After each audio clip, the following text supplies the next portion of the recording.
샬롬, 오늘의 말씀지기 부산지구 송옥종 간사입니다.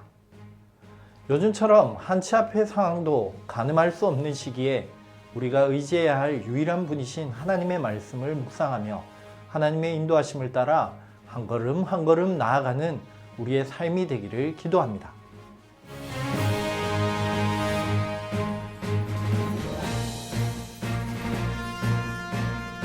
오늘 우리가 볼 디모데전서는 바울의 목회 서신으로 알려져 있습니다.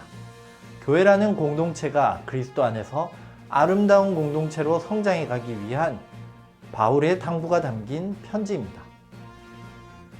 그중 오늘 본문 말씀을 보면 17절은 초대교회 장로가 했던 두 가지의 역할을 볼 수 있습니다. 초대교회 당시에는 장로와 목회자의 구분이 없었습니다. 장로는 크게 다스리는 장로와 교육하는 장로로 구별되어 있습니다. 사도 바울은 다스리는 장로와 교육하는 장로들을 존경하여야 할 것에 대한 이야기를 합니다.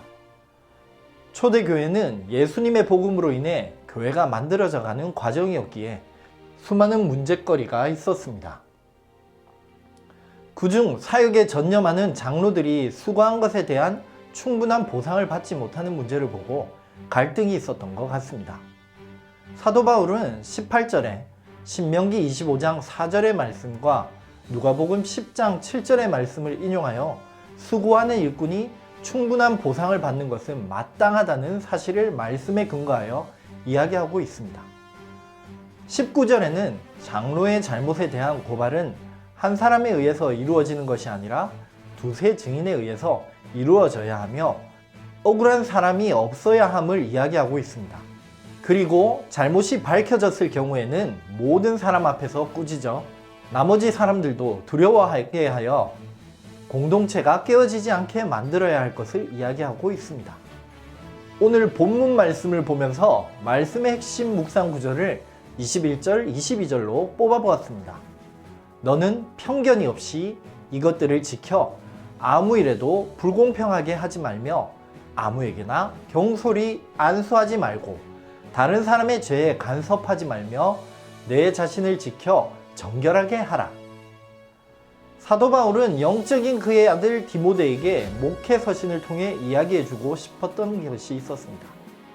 바로 하나님의 일을 할 때 개인의 감정이나 관계에 의하여 결정하는 것이 아니라 그리스도 앞에 정직하며 공평하게 판단하고 해결해야 함을 이야기하고 있습니다. 그리고 하나님 앞에 숨김없는 투명한 삶을 살 것을 강조합니다. 캠퍼스와 교회에서의 삶을 돌아봅시다. 나는 하나님 나라의 일꾼으로 하나님이 맡겨주신 것, 바로 캠퍼스와 교회에서 사사로운 감정에 치우쳐 정말 중요한 본질은 잃어버린 채 자신의 자존심만을 내세우는 삶을 살고 있지는 않은지 돌아봅시다. 하나님의 일을 한다는 명목 아래 공동체를 파괴하는 삶을 살고 있지는 않은지 돌아보고 공동체를 세워가는 하나님의 자녀가 되어 이 땅에 푸르고 푸른 그리스도의 계절을 만들어가는 저와 여러분이 됩시다.